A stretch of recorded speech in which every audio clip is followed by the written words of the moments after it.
Inspirasi hari ini mendidih. Yehezkiel 5 ayat 13 mengatakannya, Aku akan melampiaskan murkaku kepada mereka, sehingga hatiku yang panas tenang kembali dan aku merasa puas. Dan mereka akan mengetahui bahwa akulah Tuhan. Dalam perjalanan kehidupan ini, seringkali kita melihat dan bahkan mendengar dan bahkan membaca kejadian-kejadian yang sangat memilukan hati. Misalkan, seorang pria yang sedang mendidih hatinya dibakar oleh rasa cemburu yang sangat terhadap pasangannya. Karena rasa cemburu itu, ia tidak segan-segan membuat pasangannya menderita seumur hidup, bahkan sampai mati mengenaskan. Rasa sayang yang tulus tidak ada lagi dalam hati yang sedang mendidih dan cemburu itu. Bahkan Alkitab pun menuliskan dalam Amsal 6 ayat 34. Karena cemburu adalah geram seorang laki-laki. Ia tidak kenal belas kasihan pada hari pembalasan dendam. Saya teringat dalam pembacaan Yehezkiel 5 ini, kita membaca dengan jelas bagaimana Allah begitu cemburu dan hatinya begitu mendidih.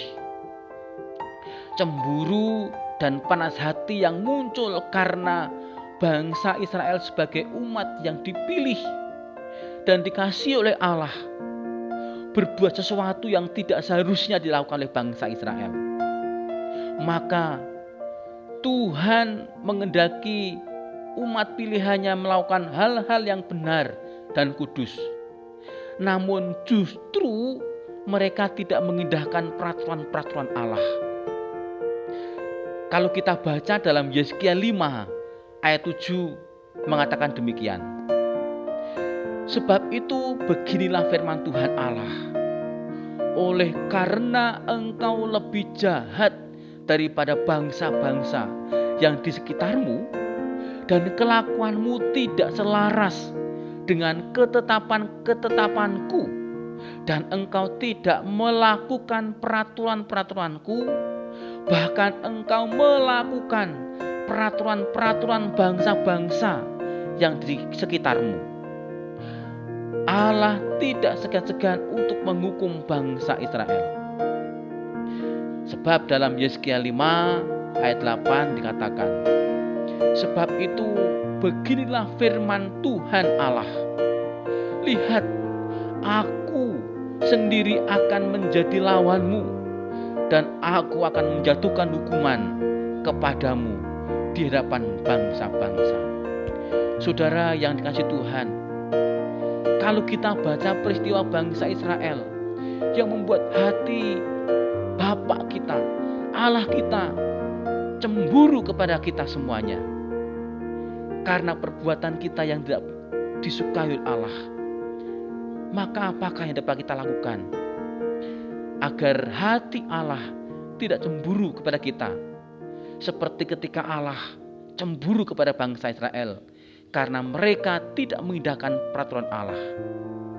Maka saudara yang dikasihi Tuhan, agar kasih Allah, pertolongan Tuhan, keajaiban Allah selalu bersama-sama kita, maka yang dapat kita lakukan dan kita renungkan hari ini adalah kita harus mau belajar dari kehidupan bangsa Israel, umat pilihan Allah itu. Biarlah kita mau selalu menjaga hidup dan tingkah laku yang benar dan kudus di hadapan Allah.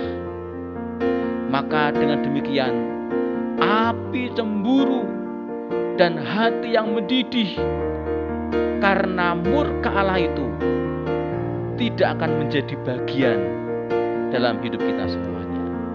Maka marilah kita semuanya tetap menjaga hidup kita dengan benar di mata Tuhan. Amin. Amin. Selamat beraktivitas, tetap semangat, dan Tuhan memberkati.